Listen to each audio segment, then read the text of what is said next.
I'm Lauren Harper, 32 years old, an Army sergeant, and a widow who just lost her husband.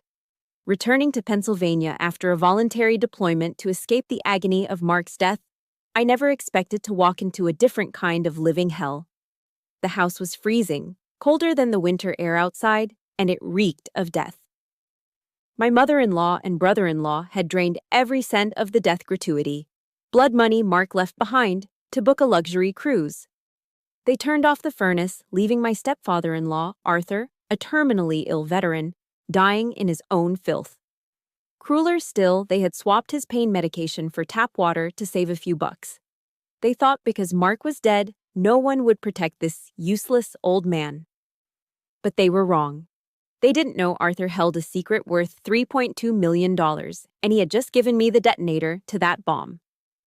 Comment: Justice, if you believe karma always arrives on time. Hit subscribe right now to witness how a soldier teaches traitors a lesson they will never forget.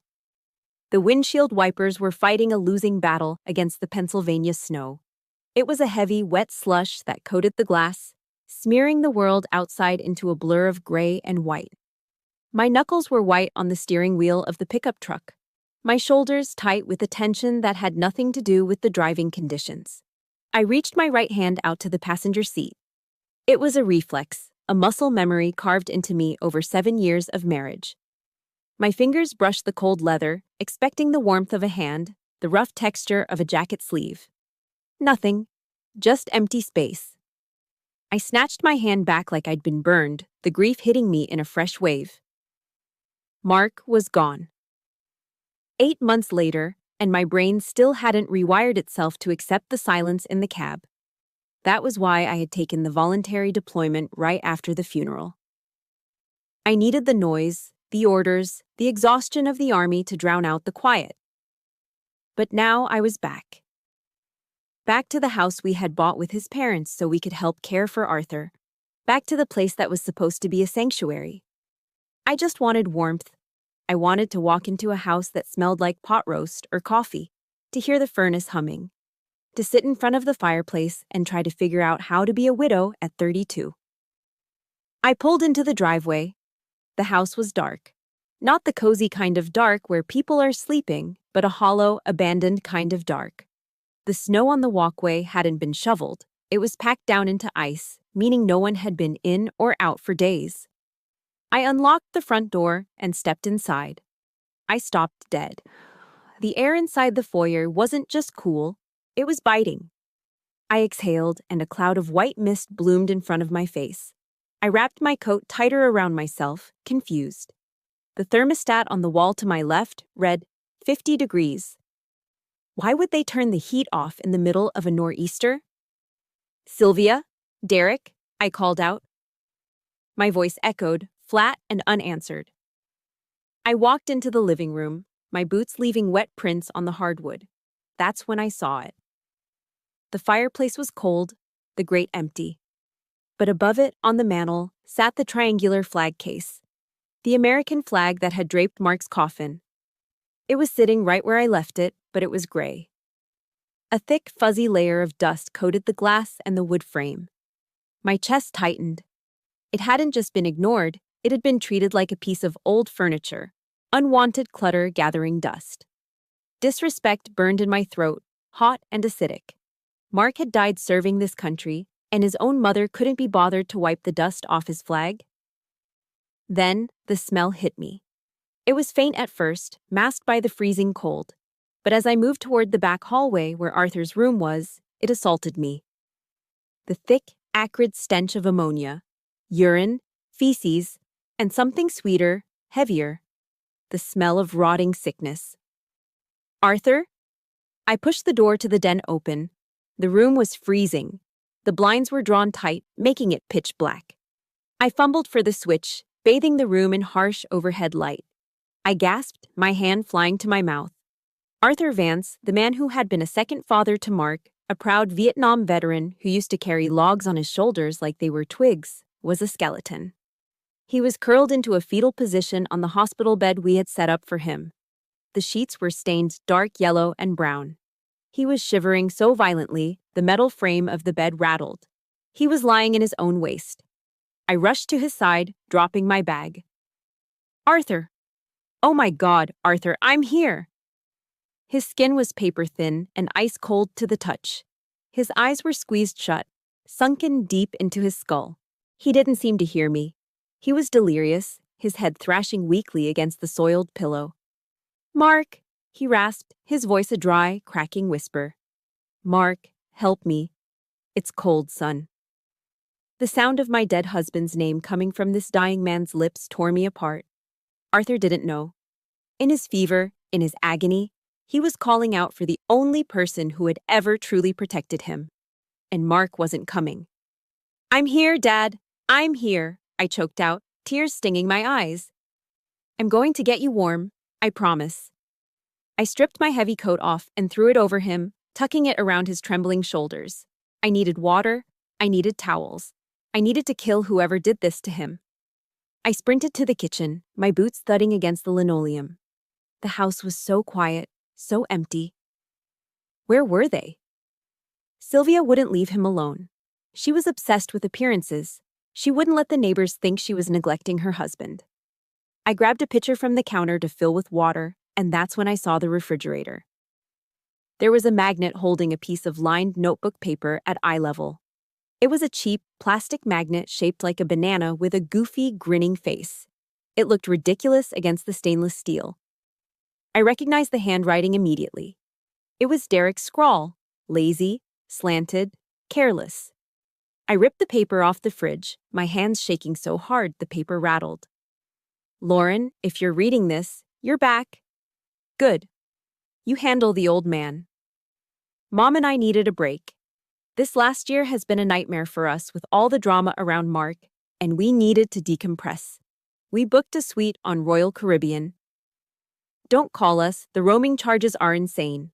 We'll be back in 2 weeks. Keep him alive until we get back, or don't. Whatever. Derek and Mom. I stared at the note. All the drama around Mark.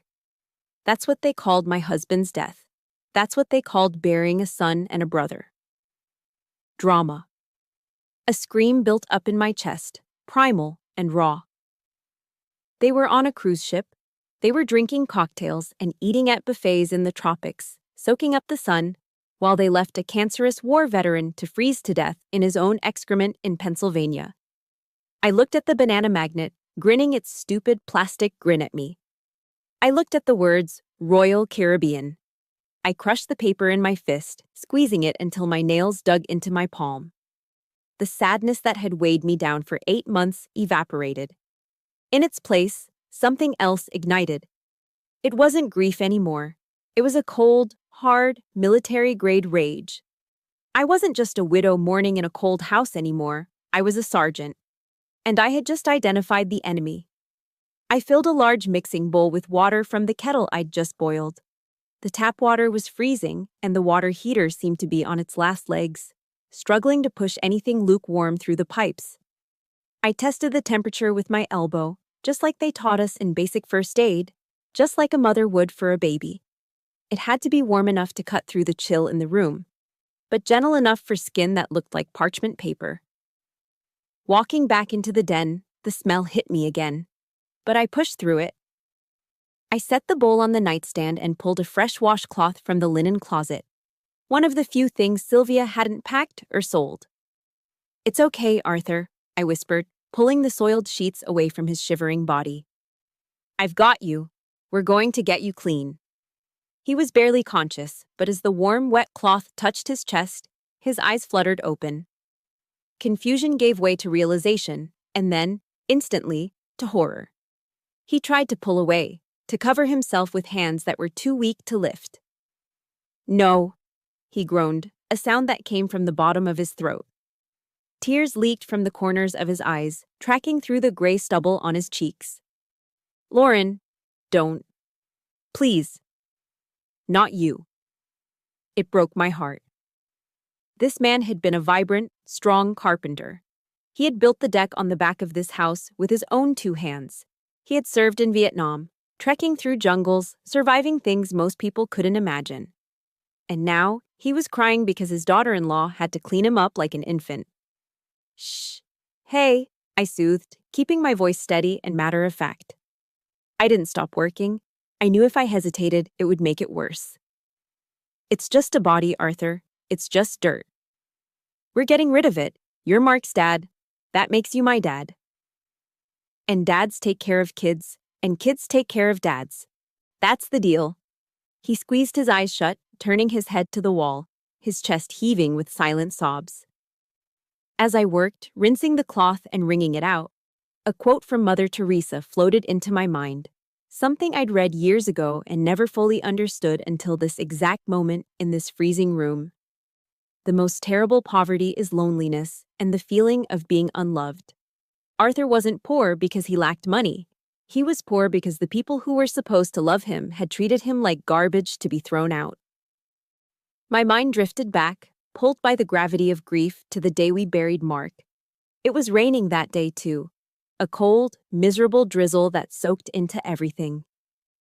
We were at the cemetery, standing around the open grave. The honor guard was there, standing rigid and perfect in their dress blues. The bugler had just started playing taps. I was falling apart. I couldn't breathe. My knees were buckling, and I was clinging to Mark's casket like it was the only thing keeping me anchored to the earth. I was sobbing, loud, ugly, gasping sobs that I couldn't control. And then I felt a sharp pinch on my arm. "Lauren, stop it!" Sylvia hissed in my ear. I looked at her through my blurred vision. She was immaculate. She was wearing a black designer dress that probably cost more than my first car, and a wide-brimmed hat meant to add drama to her silhouette. She was holding a large black umbrella, angling it not to shield me, but to keep the rain off her blowout. "You're making a scene," she whispered, her voice like venom. "Look at your face. Your mascara is running everywhere. You look like a raccoon. Pull yourself together. The photographer is trying to get a shot of the family, and you look like a mess." I stared at her, stunned. Her son was in a box 3 feet away, and she was worried about her mascara and the photo op for her Facebook page. I looked past her to Arthur. He wasn't under an umbrella. He was standing 5 feet away, completely exposed to the rain. Water was dripping off his nose, soaking his suit, plastering his white hair to his skull. He wasn't looking at the camera.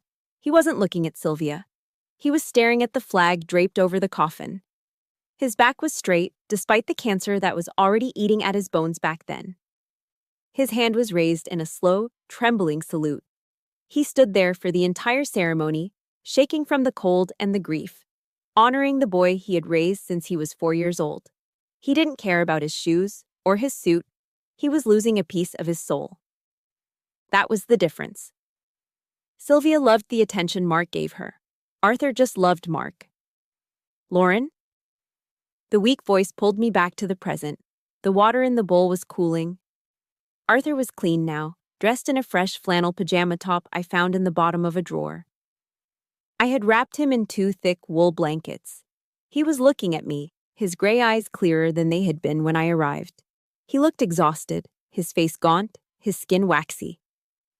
"I'm here, Arthur," I said, sitting on the edge of the bed and taking his hand. It felt like holding a bundle of twigs. "Feeling better?" He didn't answer my question.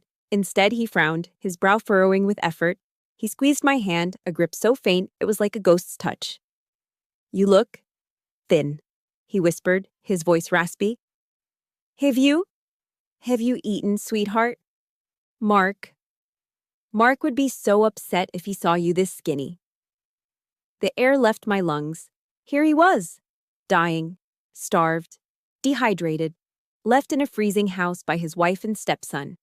He had just gone through the humiliation of having me bathe him. And the first coherent thought his brain could form wasn't a complaint about his pain. It wasn't a plea for water. It was worry.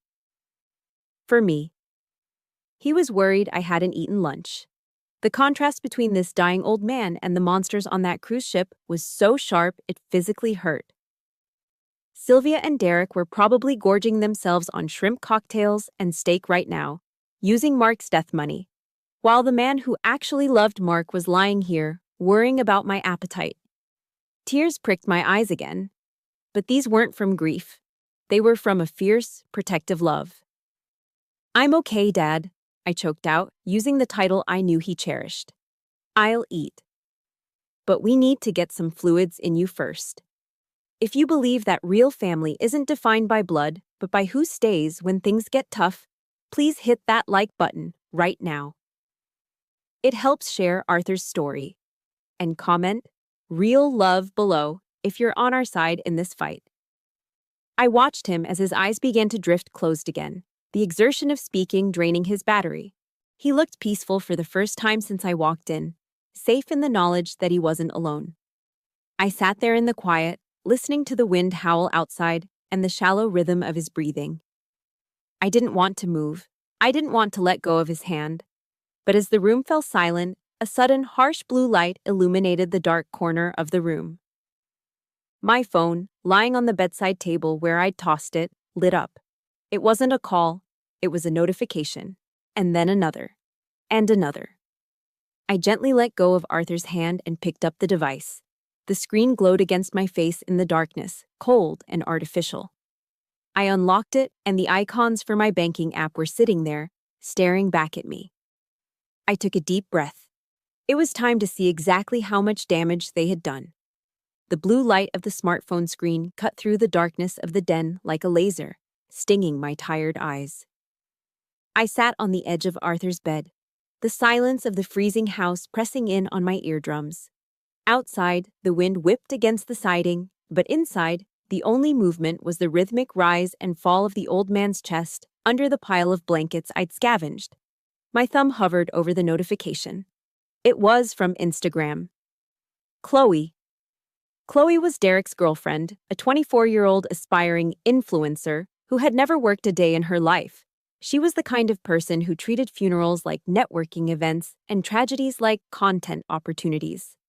I tapped the icon. The app loaded, and a photo filled the screen, so bright and colorful it looked like a hallucination compared to the gray misery of Pennsylvania in winter. It was a selfie. Chloe was beaming, her teeth blindingly white, her skin tanned a deep, unnatural bronze. She was wearing a neon pink bikini top that barely contained her chest and oversized designer sunglasses reflecting a turquoise ocean. Behind her, the unmistakable white railing of a cruise ship deck stretched out, framing a view of crystal-clear water and a distant, lush island. She was holding a tropical cocktail, something orange with a paper umbrella and a wedge of pineapple. On her other arm, draped casually as if it belonged there, was a brand-new Gucci Marmont shoulder bag. The black leather one with the gold double G hardware. I knew exactly how much that bag cost because I'd seen her drooling over it in magazines. $2,000. But it was the caption that made the bile rise in my throat. Living my absolute best life in the Bahamas. Taught Bay how to play blackjack last night, and we won big, kinda LOL. Needed this self-care trip so bad after such a toxic year. Big shout out to my brother-in-law for sponsoring this getaway from heaven. Vacation mode, Royal Caribbean, getting new Gucci. Blessed. Life insurance life, very thanks Mark. I stopped breathing. I read it again. Life insurance life. Thanks, Mark. My hands started to tremble, a fine high-frequency vibration that rattled the phone case. She had actually tagged Mark. She had tagged my dead husband, a soldier who had died in a dusty, God-forsaken village halfway across the world, in a post about her drinking Mai Tais and buying designer purses. Sponsoring this getaway. A cold pit opened in my stomach, deeper and darker than the grief I lived with every day. I minimized Instagram and swiped over to the folder where I kept my financial apps. Before I left for my voluntary deployment, I had made a decision. A stupid, trusting, naive decision. I had added Derek as an authorized user on the main checking account, the one where Mark's SGLI, Service Members Group Life Insurance, payout had been deposited. $400,000. That money was supposed to be the safety net. It was supposed to pay for Arthur's hospice care, his medication, his funeral when the time came. It was supposed to pay off the mortgage on this house so Arthur wouldn't be homeless. I trusted Derek. He was Mark's brother. He was lazy, sure, and entitled, but I never thought he was a monster. I thought he would buy groceries. Maybe pay the electric bill. I tapped the banking app icon. The Face ID wheel spun for a second that felt like a lifetime. Authenticating. Login successful. The dashboard loaded. I stared at the numbers. I blinked, sure that my eyes were playing tricks on me in the dark. I wiped the screen with my thumb. Available balance, 1245 days. The air left the room. My heart hammered against my ribs like a trapped bird. No, that wasn't possible. There was over $400,000 in there 8 months ago. I tapped transaction history. The list populated, scrolling down, down, down. It was a hemorrhage. A slaughter. Pending, Royal Caribbean NTLs, 4,800 Mobis. ATM withdrawal, Nassau Casino, 500 Mois. ATM withdrawal, Nassau Casino, 500 Mois. Atlantis Resort. Casino, 10,000 Tibos. Gucci, duty-free, 2,150 BORs. Carnival Spa and Salon, 850 CORs. Liquor World, 400 years. I scrolled back further. It wasn't just the cruise. Ford dealership, 65,000. A new truck for Derek? Nordstrom, 1,200. Apple Store, 3,000. Cash withdrawal, 5,000. They hadn't just dipped into the pot. They had drained it. They had scraped the bottom of the barrel. That money was Mark. I closed my eyes and I saw him. I saw Mark coming home from training exercises, covered in mud, exhausted, his boots worn through. I saw him signing the SGLI paperwork at the kitchen table, his face serious. "If anything happens to me, Lauren," he had said, "I want to make sure you and Dad are okay. I don't want you to worry about money." That money was his sacrifice. It was the value the government placed on his life. Every dollar in that account represented a drop of his blood, a minute of his fear, a piece of his future that he never got to live. And they were drinking it. They were wearing it as handbags. They were gambling it away on slot machines in the Bahamas. They were massaging it into their skin at a luxury spa. They were eating my husband. A sound tore out of my throat, a low, animalistic growl that I didn't recognize as my own. My vision tunneled. The white light of the phone screen blurred into a red haze. The audacity, the cruelty, the sheer unadulterated evil of hashtagging #BotC life insurance life while Arthur lay here in the dark, shivering under a coat because they were too cheap to pay the gas bill. They let Arthur sit in his own filth to save on diapers, but they dropped 10 grand at a casino in one night. The rage hit me like a physical blow, hotter and more violent than anything I'd ever felt in combat. My skin felt like it was on fire. I couldn't breathe. I couldn't think. The only thing I could feel was the weight of the phone in my hand, the portal to their sick, twisted joy. I stood up, my knees shaking so hard I almost fell.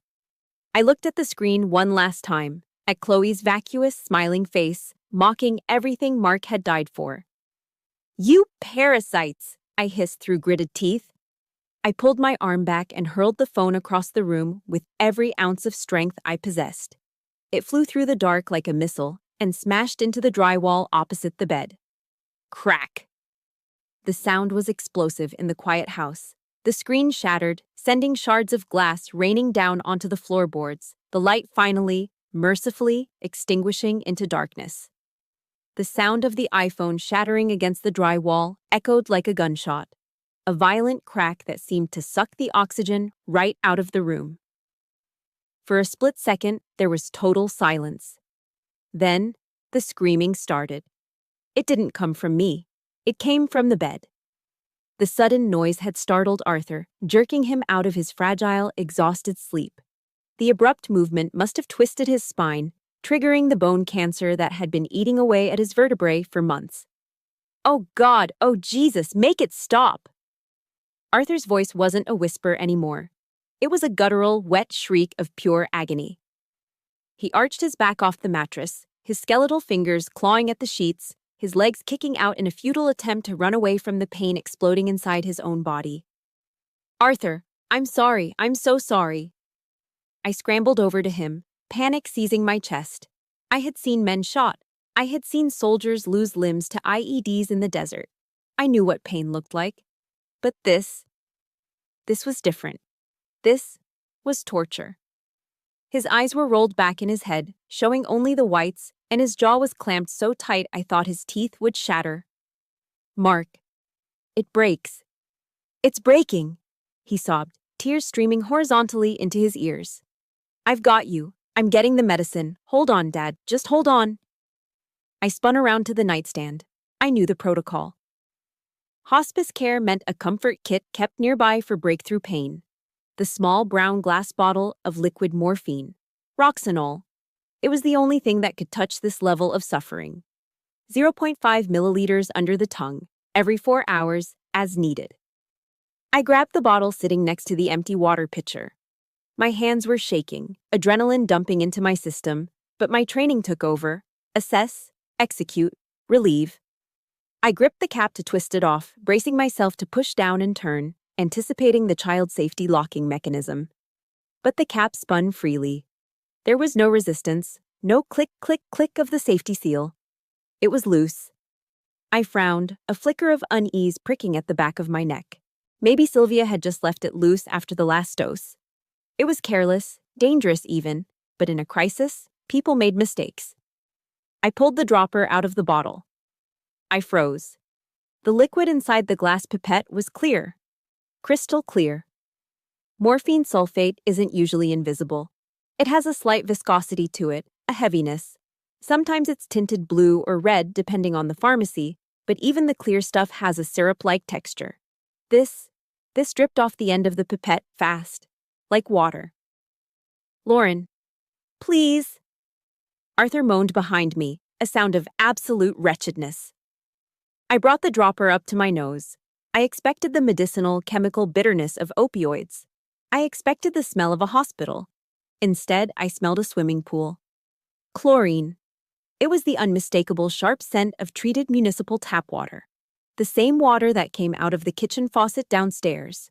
My stomach dropped so hard I felt dizzy. No. My mind rejected it. No, they wouldn't. Nobody is that evil. Not even them. I had to be sure. I had to be 100% sure before I let this reality break my sanity. I squeezed a single drop onto the tip of my finger and touched it to my tongue. Morphine is bitter. It's a taste that makes your mouth pucker, a chemical assault that lingers. I tasted nothing. Just cool, flat, chlorinated water. The bottle fell from my hand. It hit the carpet with a dull thud, not breaking, just rolling away under the bed. They had stolen his medication. The realization hit me with the force of a physical blow to the gut. Sylvia and Derek. They hadn't just neglected him. They hadn't just forgotten to pick up a refill. They had deliberately emptied a bottle of Schedule II narcotics, medication that was the only barrier between a dying man and the fires of hell, and filled it with tap water. Why? To save the $50 copay? To sell the pills on the street for cruise money? Or simply because they hated him enough to let him suffer? Make it stop. Arthur whimpered, his voice growing weaker, his energy spent.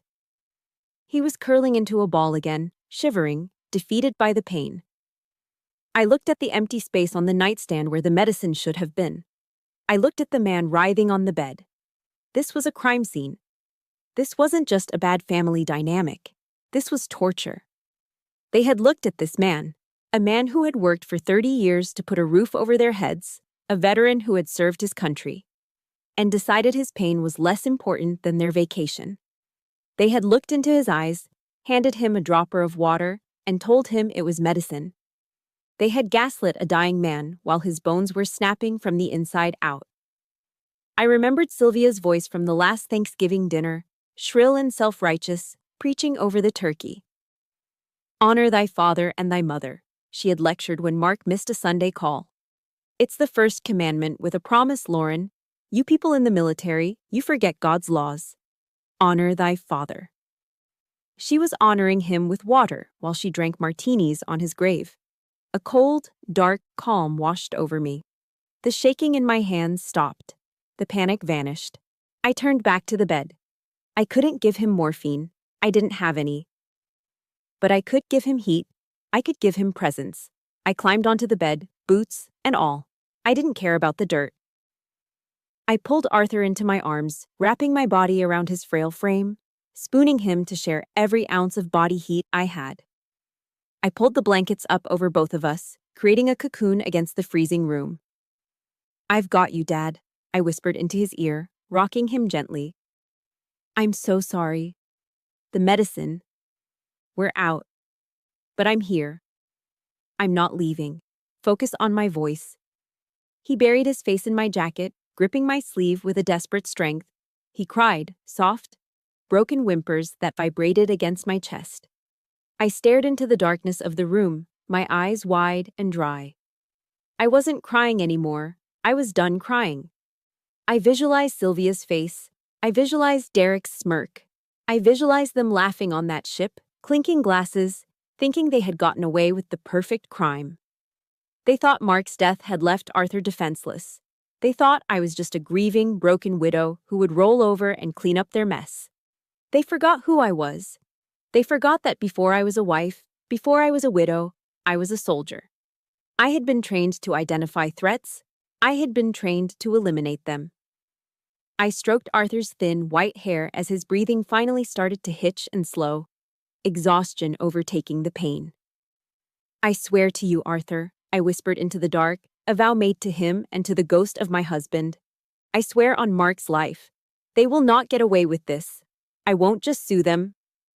I won't just yell at them." My jaw tightened until it hurt.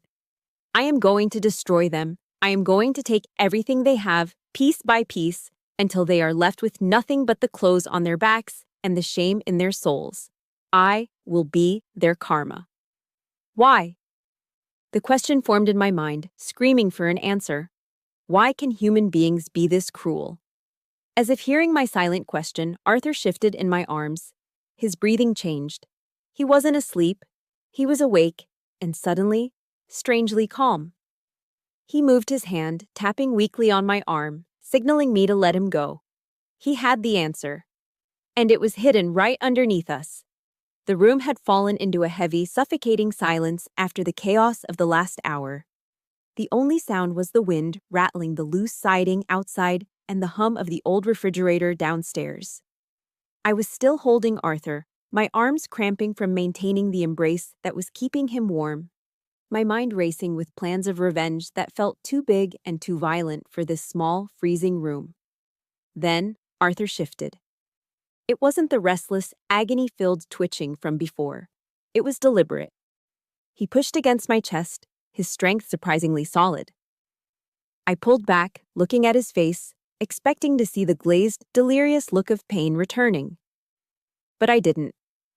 His eyes were open, and for the first time since I'd arrived, the gray fog was gone. The pupils were sharp, focused. The yellow tint of sickness was still there, but the man behind the eyes, the sharp-witted carpenter, the sergeant who had led men through jungles, was back. It was terminal lucidity. I had heard about it from the medics in the army. The final rally. The surge of energy the brain releases right before the end, giving the dying person a moment of absolute clarity to say goodbye. Or, in Arthur's case, to issue orders. "Lauren," he said. His voice wasn't a rasp anymore. It was low, but clear. "Under the bed, by the back left post." "Arthur, you need to rest," I whispered, brushing a strand of white hair from his forehead. "Do it, soldier," he commanded. It wasn't mean. It was urgent. "There's a green metal ammo box. Pull it out, now." I hesitated for a second, then nodded. I slid off the bed, my boots hitting the cold floor. I dropped to my hands and knees, ignoring the smell of dust and sickness, and peered into the darkness under the metal bed frame. There, pushed all the way against the wall, hidden behind a stack of old National Geographic magazines and a pair of worn-out slippers, was a dull green steel box. It was a standard-issue military ammunition crate, the kind you find in surplus stores, covered in a thick layer of gray dust. I dragged it out. It was heavy, much heavier than I expected. The metal scraped loudly against the floorboards. "Sylvia always hated that box," Arthur said, a dry, humorless chuckle escaping his lips. "She called it my junk pile. She kicked it every time she vacuumed, complained that I was a hoarder. She never once tried to open it." I wiped the dust off the top with my sleeve. The latch was stiff with rust. I put my thumb under the clamp, and pushed up hard. With a screech of protesting metal, it popped open. I lifted the heavy lid. I expected to find old medals, maybe some letters from Vietnam, or perhaps a collection of coins. Instead, the box was packed tight with paper. Thick, creamy, high-quality bond paper that smelled like old libraries and ink. I reached in and pulled out the top sheaf. My eyes widened. It was a stock certificate, an original paper stock certificate from 1980. The logo at the top was a rainbow-colored apple with a bite taken out of it. Apple Computer, Inc. I dug deeper. Beneath it were more. Microsoft Corporation, 1986. Coca-Cola. Home Depot. I was a carpenter, Lauren, Arthur said, his voice steady from the bed. But I listened. I worked on houses for rich folks in Philly. I heard them talking. In the 80s, everyone said computers were a fad. Sylvia said I was throwing money down the toilet. She wanted new curtains, new cars. But every month, I took a little bit of my paycheck, and I bought paper. I looked at the number of shares on the Apple certificate. Then I did the mental math of 40 years of stock splits. 2 for 1, 7 for 1, 4 for 1. My hands started to shake again, but this time it wasn't from rage. It was from shock. Arthur, I stammered, looking up at him. Do you have any idea what this is worth? He nodded slowly. I stopped opening the statements 10 years ago when it hit 2 million. It's mostly in the reinvestment plan now. He pointed a shaky finger at a thick blue folder at the bottom of the box. Read that. That's the important one. I pulled the blue folder out. On the cover, embossed in gold letters, were the words, The Arthur Vance Revocable Living Trust. I opened it to the summary page, dated just 3 months ago. Total assets under management, $3,240,500, $3.2 million. I stared at the number. The zeros seemed to dance on the page. $3 million sitting in a rusty box under a bed in a house where the heat was turned off to save money. $3 million belonging to a man who was drinking tap water instead of pain medication because his wife wouldn't spend $50. She doesn't know, I whispered. It wasn't a question. She thinks I'm broke, Arthur said, a hard edge entering his voice. She thinks I only have my VA disability check. That's why she's treating me like this. That's why she left. If she knew about this box, she would be sitting in this chair right now, holding my hand, feeding me soup with a silver spoon, waiting for me to die so she could buy her yachts. He coughed, a wet rattling sound that shook his whole body, but he waved away my concern. He locked his eyes on mine. Mark knew, he said softly. The mention of my husband made my breath hitch. Mark knew. I showed him the box right before he deployed last time, Arthur said. Tears welled in his eyes. He was worried about leaving you. He was worried about money. I told him, son, if I kick the bucket or if you don't come back, this is for Lauren. He made me promise. He said, Dad, don't let Mom get it. She'll waste it. Give it to Lauren. She'll do the right thing. I pressed the folder against my chest, squeezing my eyes shut as the tears fell hot and fast. Mark.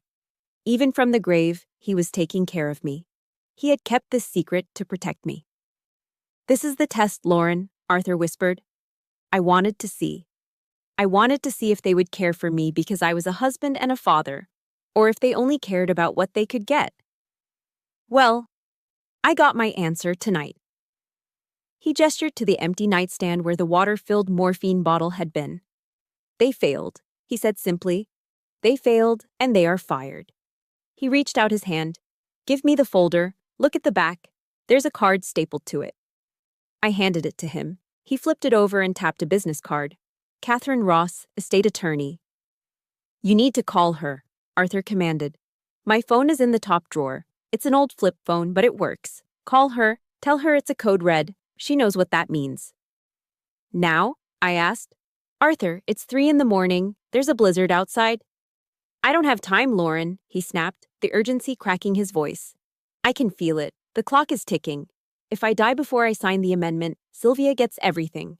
The state law gives it to the spouse. She gets the $3 million. She gets the house. She gets to laugh at us forever. He gripped my wrist, his strength fading, but his will ironclad. I need to sign the new will. I need to make you the sole beneficiary and the trustee. I need to disinherit Sylvia Vance and Derek Vance completely. I want it done tonight. Before the sun comes up. I looked at him. I saw the fire in his eyes, the last stand of an old soldier who refused to let the enemy win. I nodded. I reached into the drawer and pulled out his battered old Samsung flip phone. I flipped it open, the keypad glowing green in the dark. "I'm on it, Dad," I said. I dialed the number on the card. As the line began to ring, I looked at the ammo box full of millions, then at the freezing room, and finally at the man who had played the long game and won. "Hello?" A groggy, irritated female voice answered on the third ring. "Ms. Ross," I said, my voice steel. "This is Lauren Harper, Sergeant Lauren Harper. I'm calling for Arthur Vance. He says it's a code red." There was a pause on the other end. Then, the rustling of sheets and a sudden shift in tone. "I'm putting my boots on," Catherine Ross said. "Keep him alive. I'll be there in 20 minutes. Headlights cut through the swirling snow outside the window, sweeping across the dark walls of the den like searchlights. A moment later, the heavy thud of a car door slamming shut echoed through the freezing house. Catherine Ross didn't knock. She had a key Arthur had given her years ago. She stomped the snow off her LL Bean boots in the hallway and marched into the room, bringing a gust of cold air with her. She was exactly as Arthur had described. A woman in her 50s with steel gray hair cut into a sharp bob, wearing a wool coat that looked like it could stop a bullet. She didn't look like a lawyer who chased ambulances. She looked like a lawyer who buried bodies. She took one look at Arthur, shivering under the pile of coats, and then at the visible breath puffing from my mouth. Her eyes narrowed. She didn't say a word. She just opened her leather briefcase on the bedside table, moving the empty water pitcher aside with a clatter. "I need light," she said, her voice raspy from sleep but completely professional. I grabbed the lamp from the living room and plugged it in. Catherine set up her smartphone on a small tripod she pulled from her bag. "We're doing a video affidavit," she stated, adjusting the angle. "If we just sign papers, Sylvia will claim he was coerced or delirious. We need video proof that he is sound of mind. We need to make this bulletproof." She hit record. Arthur rallied. It was incredible to watch. He sat up straighter, smoothing his flannel pajamas. He looked into the lens with the intensity of a commander briefing his troops. "State your full name and the date," Catherine commanded. "Arthur James Vance, November 24th.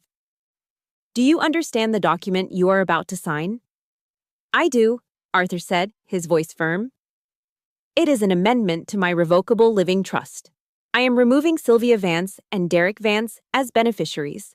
I am naming Lauren Harper as the sole trustee and beneficiary of all my assets, including the investment accounts and this property. Are you doing this under duress?" Arthur looked away from the camera and looked at me. His eyes softened. "No. I'm doing this because she is the only one who stayed." Catherine nodded. She placed the document on a clipboard and held it steady for him. Arthur's hand shook, but he gripped the pen like a weapon. He signed his name, Arthur J. Vance. Catherine pulled a heavy metal stamp from her bag. She pressed it down on the paper next to his signature. K-thunk. The sound was heavy, final, and satisfying. It sounded like a gavel falling in a courtroom. It sounded like justice. "It's done," Catherine said, packing up her gear with efficient speed. "The trust is amended. As of this second, Sylvia has no claim to the money. The house is yours. The stocks are yours." She paused at the door, buttoning her coat. She looked at the empty morphine bottle I'd left on the nightstand. She picked it up, sniffed it, and her face twisted in disgust. "Keep that bottle," she said darkly. "That's not probate court, Lauren. That's criminal court. I'll see you when the snow clears." And then she was gone, the taillights of her Subaru Outback fading into the blizzard. We were alone again. But the dynamic had shifted. The air in the room didn't feel heavy with despair anymore. It felt electric.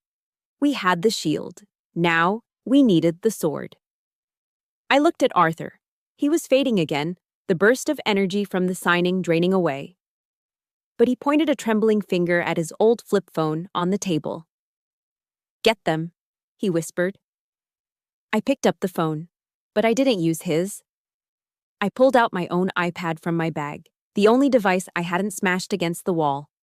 I needed high-definition video. I needed to see their faces. In the Army, we called this PSYOPs, psychological operations. You use the enemy's arrogance against them. You make them feel safe, superior, so they drop their guard and reveal their positions. I sat in the corner of the room, angling the iPad so the background was just darkness.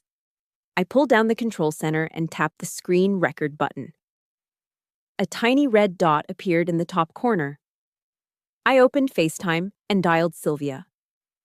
It rang for a long time. Ring, ring, ring. Then a blast of noise assaulted the quiet room. Steel drums, laughter, the clinking of glass. Sylvia's face filled the screen. She was flushed, sweaty, and her eyeliner was smeared. She was wearing a tropical print dress that was too tight, and she was holding a drink that looked like a fishbowl. "What?" she screamed over the music, barely looking at the camera. "Lauren, are you crazy? It's 3 a.m. there. You better not be calling to whine about the heat." I let my shoulders slump. I made my eyes wide. I pitched my voice up, making it sound thin and panicked. "Mom, please," I stammered. "It's Arthur. He's hurting really bad. He's screaming, Mom. I don't know what to do." Sylvia rolled her eyes, taking a slurping sip of her drink. "He's always hurting. He's dying, Lauren. That's what happens. Put some earplugs in." "I gave him the medicine," I cried, letting a tear slip out. It wasn't hard, I just had to channel the rage. "I gave him the stuff in the dropper, but it's not working. It's not doing anything. I think the bottle is bad. I think I need to call 911. I need to get an ambulance." "No!" The reaction was instant. Sylvia practically lunged at the phone. "Do not call an ambulance. Do you have any idea how much that costs? We are not paying for an ambulance ride just so they can tell him he's dying." Then, the screen shifted. Chloe pushed her way into the frame. She looked even worse than Sylvia, glassy-eyed and swaying. She was wearing a tiara that said, "Cruise Queen." "Oh my God, stop being such a drama queen," Chloe slurred, grabbing the phone from Sylvia. "The medicine isn't bad, you idiot." I held my breath. "Then why isn't it working, Chloe? He's in agony. It's like I'm giving him water." Chloe laughed, a cruel, hiccuping laugh. "Well, duh," she smirked. "That stuff is like $50 a copay. And Derek needed cash for the casino deposit. So we, stretched it." "Stretched it?" I repeated, making sure the microphone caught every syllable. "We watered it down, okay?" Chloe snapped, annoyed that I was ruining her vibe. "We dumped it and filled it with tap water. It's the placebo effect. If he thinks it's medicine, he'll feel better. Just tell him to man up and stop ruining our vacation. God, you're so annoying." She looked at someone off-screen. "Derek, your sister-in-law's crying about the water medicine." Derek's voice drifted from the background, dismissive and distant. "Hang up on her. I'm winning." I stared at the screen. I looked at Chloe's smug, vacuous face. I looked at Sylvia, who was busy ordering another round of drinks from a waiter behind her. They had confessed. They had admitted to grand larceny, elder abuse, and medical tampering, and they had done it while wearing a plastic tiara. The red dot in the corner of my iPad blinked steadily. Recording, recording, recording. I sat up straight. I wiped the fake tear from my cheek. The panic vanished from my face, replaced by the cold, hard stare of a soldier who had just acquired the target. "Thanks, Chloe," I said. My voice dropped an octave. It was flat, calm, and dangerous. Chloe blinked, confused by the sudden change in my tone. "What?" "That's all I needed," I said. "Enjoy the cruise. It's going to be the last vacation you ever take." I didn't wait for her response. I tapped the red button. Stop recording. Video saved to photos. The connection cut. The room went silent again. The trap had snapped shut. If you would have recorded that call to expose them, hit the like button right now. And comment guilty below if you are ready to see them pay for what they did. I looked over at the bed. Arthur was watching me. He had heard everything. He didn't look sad anymore. He looked satisfied. "Did you get it?" he whispered.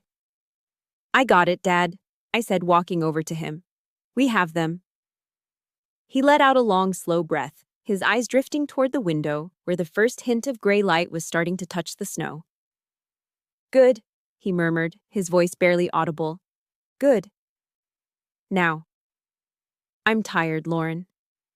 I'm really tired." The blizzard outside had finally exhausted itself, leaving behind a silence so deep it felt heavy. Inside the house, the air was still frigid, but the atmosphere had shifted. It wasn't just a cold house anymore. It was a waiting room for the inevitable. Arthur was awake, but barely. The burst of energy he'd found to sign the trust documents had burned through his reserves like a flare, leaving him dim and flickering. "Hungry," he whispered, licking dry, cracked lips. I went to the kitchen.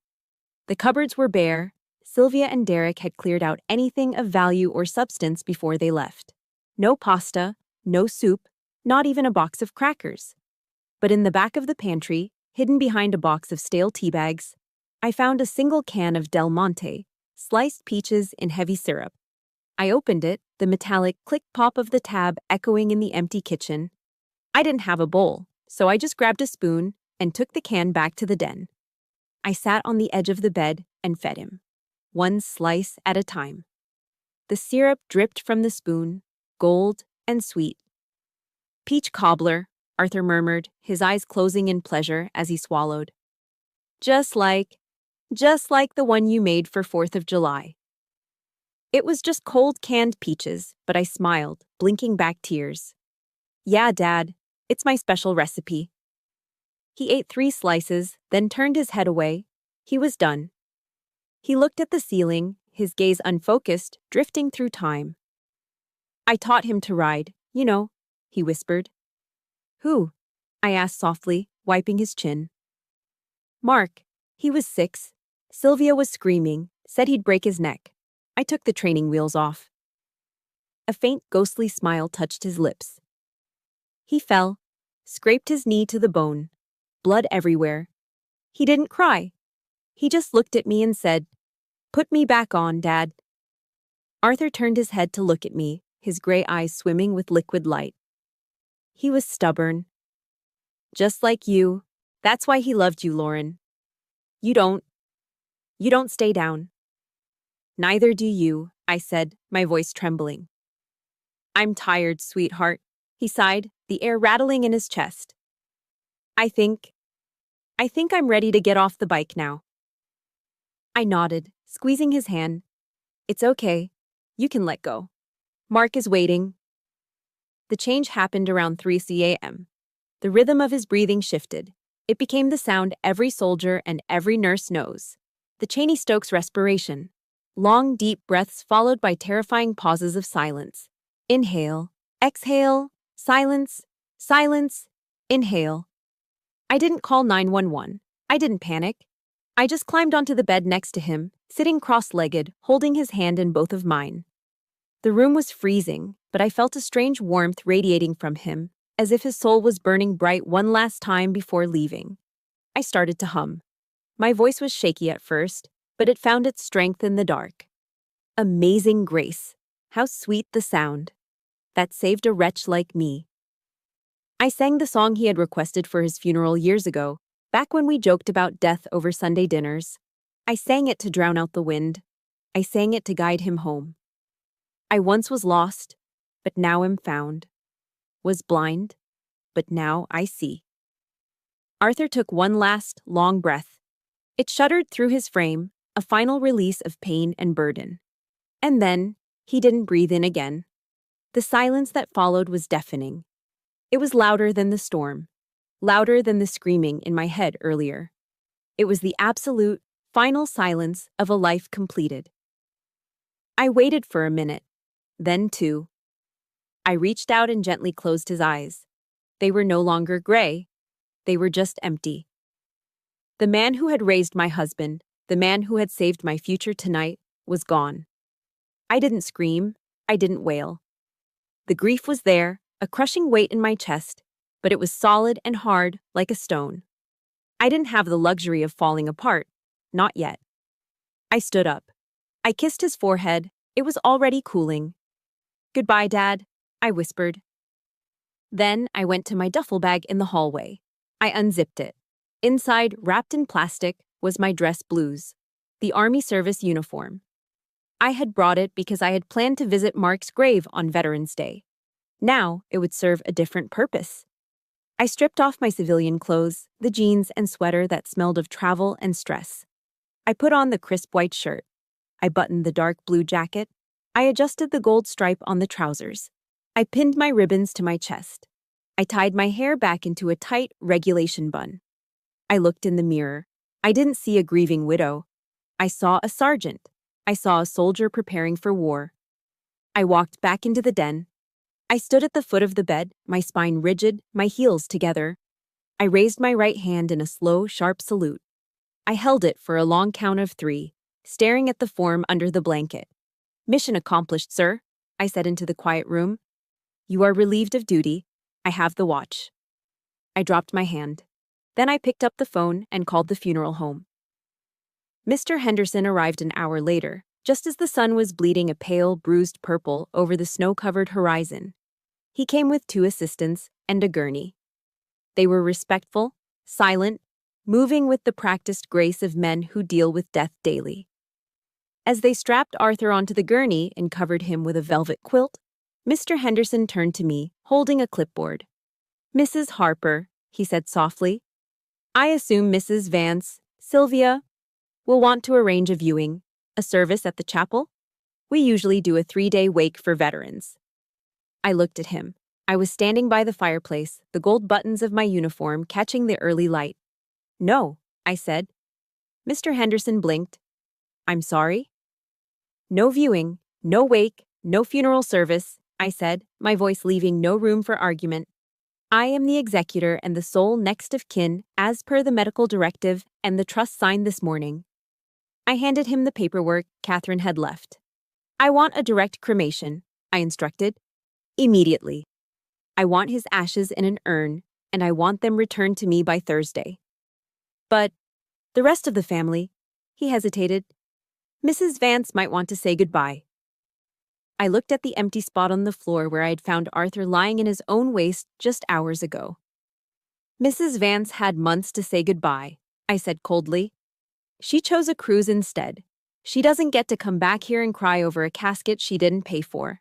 She doesn't get to perform her grief for the neighbors." Mr. Henderson looked at my uniform, then at the steel in my eyes. He nodded slowly. "Understood, Sergeant. We will take care of him." They wheeled Arthur out into the cold morning air. The front door clicked shut. I was alone in the house. I didn't change out of my uniform. I walked into the living room and sat down in the armchair facing the front door. The house was theirs, legally. But the home was gone. I looked at the calendar on the wall. Thanksgiving was in 2 days. They would be coming back then, tan and happy, expecting to find a dead old man and a submissive daughter-in-law waiting to clean up their mess. I crossed my legs, smoothing the crease of my trousers. Let them come. I wasn't going anywhere. The dining room table was set for Thanksgiving, but there was no turkey. There was no stuffing, no cranberry sauce, no pumpkin pie cooling on the sideboard. The air didn't smell like sage and roasted meat. It smelled of lemon polish and cold, hard justice. I sat at the head of the table, my back rigid against the high-backed oak chair. I was wearing my dress blues, the gold stripes on the trousers catching the dull winter light filtering through the sheer curtains. My ribbons were perfectly aligned on my chest, a colorful testament to discipline and service. In the center of the table, on the lace runner Sylvia loved so much, sat 2 objects. On the left was a heavy bronze urn, sealed tight. Arthur. On the right was Mark's Sig Sauer P320 service pistol. The magazine was removed, the slide was locked back, and the chamber was empty. It wasn't there to be used. It was there to make a statement. It represented the protection they had lost. To my right sat Catherine Ross, dressed in a sharp charcoal suit, her briefcase open, a stack of documents arranged with surgical precision in front of her. We waited. At 1:15 p.m., a taxi van pulled into the driveway. Car doors slammed. Laughter drifted through the window. Loud, raucous, vacation laughter. I'm just saying, if the old man is dead, we can finally turn that den into a media room. I heard Derek's voice, followed by Chloe's giggle. The front door burst open. A gust of wind blew in, carrying with it the smell of stale airplane air and coconut sunscreen. "Honey, we're home!" Sylvia hollered, dropping her bags in the foyer. "God, it's freezing in here. Lauren, did you forget to pay the gas bill? And where's the turkey? I'm starving." They spilled into the dining room, a chaotic whirlwind of peeling sunburns, duty-free liquor bags, and shopping sacks from a Black Friday presale. They looked ridiculous, wearing shorts and flip-flops in Pennsylvania November, shivering but trying to look tan and wealthy. They stopped dead when they saw us. Sylvia froze, her eyes darting from my uniform to the lawyer and finally resting on the urn in the center of the table. "What is this?" she asked, her voice losing its fake cheeriness. "Why are you playing dress-up? And who is she?" "This is Catherine Ross, Arthur's attorney," I said, my voice calm and commanding.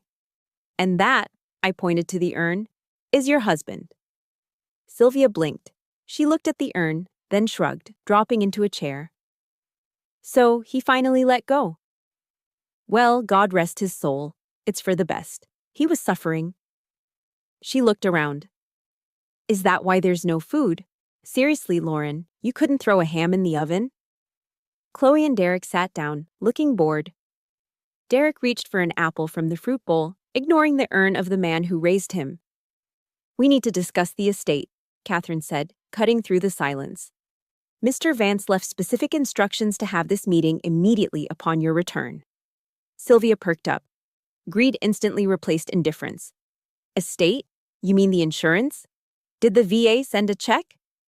Catherine adjusted her glasses. "I am referring to Mr. Vance's investment portfolio, the Arthur Vance Revocable Living Trust." Sylvia frowned. "Portfolio? Arthur didn't have a portfolio. He had a toolbox and a bad back." Catherine picked up a document. Mr. Vance was an early investor in Apple, Microsoft, and several other blue-chip stocks starting in 1980. He reinvested all dividends for 40 years. She paused for effect. "The current value of the trust is $3,240,000. The silence that followed was absolute.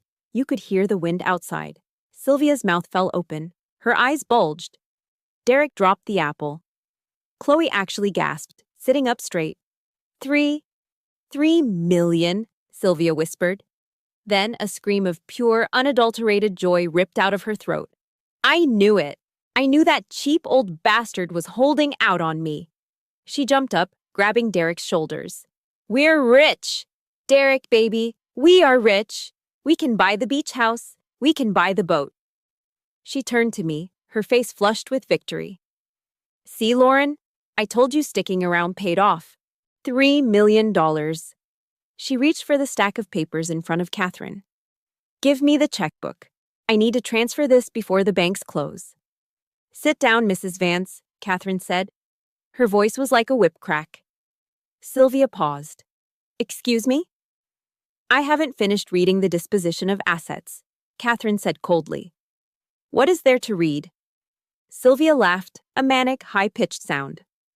"I'm his wife. It's community property. It's mine." "Not in a living trust," Catherine corrected. "The assets in the trust bypass probate. They belong to the designated beneficiary." She looked down at the paper. "The sole beneficiary of the trust, including the cash, the stocks, and this real estate, is Lauren Harper." The room seemed to tilt. Sylvia's smile froze, then slowly disintegrated into a mask of confusion and horror. "What?" she whispered. "Mrs. Vance, Derek, Chloe, your portion of the estate is 0. Catherine continued, reading from the amendment Arthur had signed in the dark. "Furthermore, you are hereby served with an eviction notice. You have 24 hours to vacate the premises."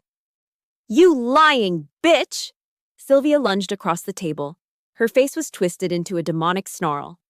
"You forged it! You manipulated him! He was senile! I'll sue you! I'll take you to court and bury you. She reached for me, her claw-like nails aiming for my face. I didn't flinch. I just looked down at the pistol on the table. Sylvia followed my gaze. She stopped, panting, her chest heaving.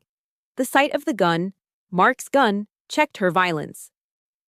"This isn't over," she hissed, backing away. "This is a civil matter. I'll get a lawyer. I'll prove he was incompetent. You won't see a dime." "You're right, Sylvia," I said, standing up slowly. I picked up my iPad from the table. "The money is a civil matter." I swiped the screen. "But this," I said, holding the device up, "is a criminal matter." I pressed play. I turned the volume all the way up. The sound of steel drums and laughter filled the quiet dining room. And then, Chloe's voice, loud and clear, slurring with alcohol and arrogance. "We watered it down, okay? We dumped it and filled it with tap water. Just tell him to man up." Sylvia's face went white. Not pale. White. Like a sheet. Like death. Chloe let out a strangled squeak, covering her mouth with her hands. Derek looked like he was going to vomit. "That's..." Sylvia stammered, her voice shaking. "That's out of context. That's a joke. We were joking." "Elder abuse is not a joke," I said, my voice low and dangerous. "Medical tampering is not a joke. Grand larceny, stealing the SGLI money, is not a joke. And neither is manslaughter." I leaned over the table, looking deep into her terrified eyes. "You killed him, Sylvia. You took away his pain relief and let his heart give out from the shock of the agony. That's homicide." "No," she whispered, backing into the sideboard. "No, we didn't. You can't prove." Whoop whoop. The sound came from the driveway, short, sharp, and undeniable. Blue and red lights flashed through the sheer curtains, painting the dining room walls in the colors of the police. "I didn't just call a lawyer, Sylvia," I said, picking up the urn and holding it close to my chest like a shield. "I called the district attorney." Heavy footsteps pounded on the porch. The front door, which they had left open in their excitement, framed 2 uniformed officers and a detective. "Sylvia Vance?" the detective asked, stepping into the room. He held up a pair of handcuffs. "You have the right to remain silent." I looked at them. The sunburned, terrified family who had gone on a cruise to celebrate my husband's death. "Happy Thanksgiving," I said. The metallic click, click, click of the handcuffs tightening around Sylvia's wrists was the sweetest sound I had ever heard.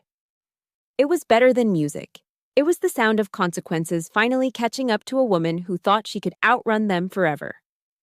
"Ow! You're hurting me! Do you know who I am?" Sylvia shrieked, twisting her body as the officer spun her around to face the wall. Her tropical dress was wrinkled, and her fake tan looked orange and patchy under the harsh dining room lights. "I am a grieving widow. My husband just died. You can't arrest a widow on Thanksgiving." "You're being arrested for elder abuse resulting in death, grand larceny, and tampering with a scheduled narcotic," the detective recited, his voice bored and practiced. "You have the right to remain silent. Anything you say can and will be used against you." "Lauren!" Sylvia screamed, her head snapping toward me. Her eyes were wild, bulging with a mix of terror and narcissistic rage. Tell them to stop. I'm your mother-in-law. I birthed Mark. I raised the man you married. How dare you? How dare you call the cops on family?" She was playing the only card she had left, the biology card. She thought that because she had given birth to Mark 30 years ago, she had a free pass to murder his father today. I walked closer to her. I didn't yell. I didn't lose my temper. I just looked at her with the same detached clinical interest one might have for a specimen in a jar. "You gave birth to Mark," I said, my voice cutting through her hysterics. "That's biology. But Arthur raised him. Arthur loved him. And you killed Arthur." "I didn't kill him," she spat, spittle flying from her lips. "He was sick. He was going to die anyway." "You swapped his pain medication for tap water," I said. "You tortured him to save $50. That's not sick, Sylvia. That's evil. And now, you're going to die in prison. Mark would be ashamed to share DNA with you." Her face crumbled. For the first time, the reality hit her. She wasn't going to the beach house. She wasn't going to the mall. She was going to a cell. She let out a wail that sounded like a siren, her knees buckling as the officer dragged her toward the door. That left the lovebirds. Derek was standing by the sideboard, his face pale green. He looked like a child who had been caught stealing from the cookie jar, except the cookie jar was a $3 million trust fund. He looked at the officer approaching him, then he looked at Chloe. "Babe," he stammered, reaching out a trembling hand toward her. "Babe, tell them. Tell them I just did what Mom said. We were just borrowing the money, right?" Chloe took a step back. Her eyes darted between Derek, the handcuffs, and the grim-faced detective. You could practically see the gears turning in her head. She was calculating the ROI, return on investment, of this relationship. The stock had just crashed to zero. "Don't touch me," Chloe said. Her voice wasn't slurred anymore. It was sharp and sober. "Chloe?" Derek blinked, confused. "What are you doing? We need to call a lawyer together." "We?" Chloe let out a sharp, incredulous laugh. "There is no we, Derek. You told me you were rich. You told me the insurance money was yours. You lied to me." She turned to the detective, her hands raised in a gesture of innocence. "Officer, I didn't know anything about the medicine. I swear, I just went on the trip because they invited me. I'm a victim here, too. He manipulated me." "Chloe!" Derek gasped, the betrayal hitting him harder than the handcuffs. "You were the one who poured the water in the bottle. You made the joke about the placebo effect." "Liar!" Chloe shrieked. She stepped forward and slapped Derek across the face. Smack. It was a solid hit. Derek's head snapped back. "You are a broke, pathetic loser," she yelled, grabbing her Gucci bag, the one bought with Mark's blood money, and clutching it tight.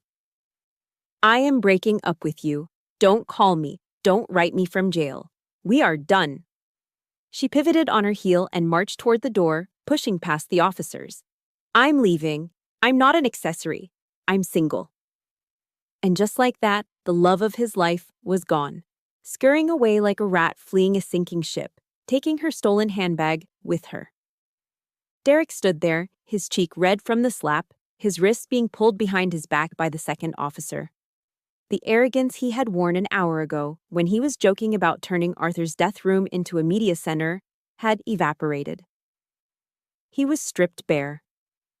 He was nothing but a 30-year-old man-child who had never stood on his own 2 feet. The officer shoved him forward. As he passed me, his legs gave out. He dropped to his knees right in front of me. The hardwood floor cracked under the impact. He looked up at me. His eyes were wet, his nose running. He looked pathetic. He looked exactly like the little brother Mark used to complain about, the one who always broke things and expected everyone else to fix them. "Lauren, please," he sobbed, the snot running down onto his lip. "Please, don't let them take me. I'm scared. I can't go to jail. I'm not like you. I'm not tough." I looked down at him. I felt nothing. No pity, no anger, just a vast, empty disgust. "You should have thought about that before you stole $400,000, I said. He shuffled forward on his knees, trying to grab the hem of my trousers, but the officer yanked him back. Cherry," he stammered, using the nickname Mark used to call me because I blushed easily. He was trying to manipulate me. He was trying to summon the ghost of his brother to save him. "Do it for Mark, please." Mark loved me. He wouldn't want his little brother to go to prison. He wouldn't want me to be homeless. "Lauren, please." For Mark. The air in the room seemed to drop 10 degrees. I crouched down. I got right in his face, so close he could see the reflection of his own pathetic fear in my eyes. "Don't you ever say his name again," I whispered. My voice was low, terrifyingly calm. "You stole his death gratuity. You let his father die in agony while you gambled. You dishonored everything he stood for." I stood up, towering over him in my dress blues, looking like the judgment day he never believed would come. "You're right, Derek. Mark wouldn't want you to be homeless," I said. "And you won't be. You're going to have a roof over your head, 3 meals a day, and a metal toilet for the next 10 to 15 years. I looked at the officer. "Get him out of my house." "Lauren, no, Mark would save me, Derek screamed as they hauled him up and dragged him toward the door. If Mark were alive, I called after him, my voice ringing with finality. He would be the one putting the cuffs on you. The door slammed shut. The screaming stopped. The house was silent. The dining room was empty, save for the scattered shopping bags of cheap souvenirs and the urn on the table. The parasites were gone. The infection had been cut out. I looked at the chaos they had left behind. The overturned chair, the muddy footprints, the spilled fruit. It was a mess. But for the first time in 8 months, the air in the house didn't smell like rot. It smelled clean.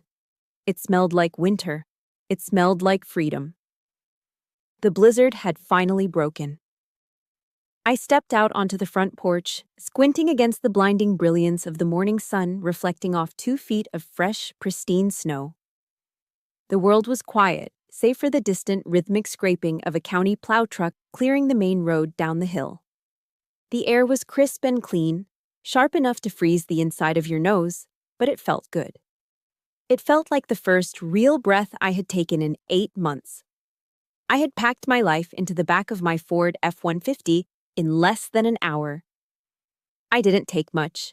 My duffel bag, my uniform, a few photos of Mark, and the bronze urn containing Arthur's ashes, which was now buckled securely into the passenger seat. The house behind me, the Victorian farmhouse that Sylvia had prized so much, the place where Arthur had withered away in the dark, was no longer a home. It was just a structure. A shell of wood and siding that belonged to the trust, a financial asset to be liquidated. I had already called a real estate agent.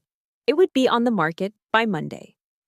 I walked down the driveway, my boots crunching satisfyingly in the packed snow. At the bottom of the drive, a sheriff's transport van was idling, its exhaust pumping white clouds into the blue sky. The roads had been impassable during the height of the storm last night, so the officers had to wait for the plows before they could move Sylvia and Derek to the county lockup. They were bringing them out now. Sylvia came first, flanked by a female deputy. She wasn't screaming anymore. The fight had drained out of her, leaving her looking old and small. Without her makeup, without her jewelry, without the arrogance that fueled her, she looked like a ghost. She didn't even look at me as they guided her into the back of the van. She was already gone, lost in the reality of what was coming. Then came Derek. He was shivering in his tropical shorts and a thin hoodie the police had draped over his shoulders. His hands were cuffed in front of him. He looked miserable, his nose red and running, his eyes scanning the ground as if looking for a way out. I stopped by the tailgate of my truck. I looked down at my left hand. The gold wedding band glinted in the sunlight. It was a simple band, one Mark and I had picked out together at a pawn shop near the base because we were young and broke. For years, I had looked at this ring and felt love. But lately, ever since Mark died and I was left alone with his family, the ring had started to feel heavy. It felt like a shackle linking me to the name Vance. It linked me to Sylvia's cruelty and Derek's greed. Mark wasn't in that ring. Mark was in my heart. Mark was in the memories of late-night drives and quiet mornings. This piece of metal, this was just a connection to the people who had dishonored him. I slid the ring off my finger. It left a pale band of skin where it had sat for 7 years. I held it up, letting the sun catch the gold one last time. "Hey, Derek," I said.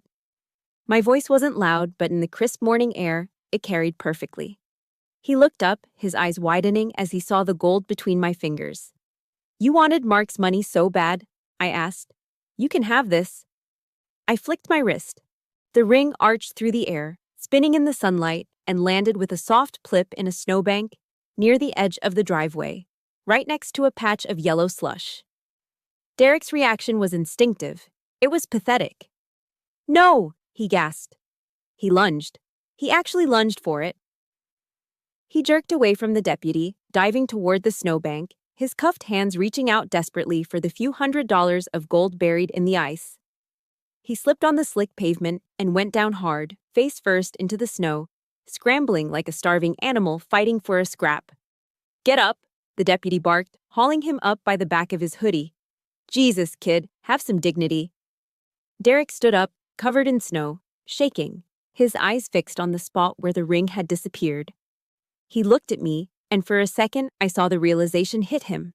He had traded his freedom, his family, and his future for nothing. He was going to prison, and he was doing it covered in mud, chasing fool's gold. I turned away. I didn't need to see him get loaded into the van. That part of my life was over.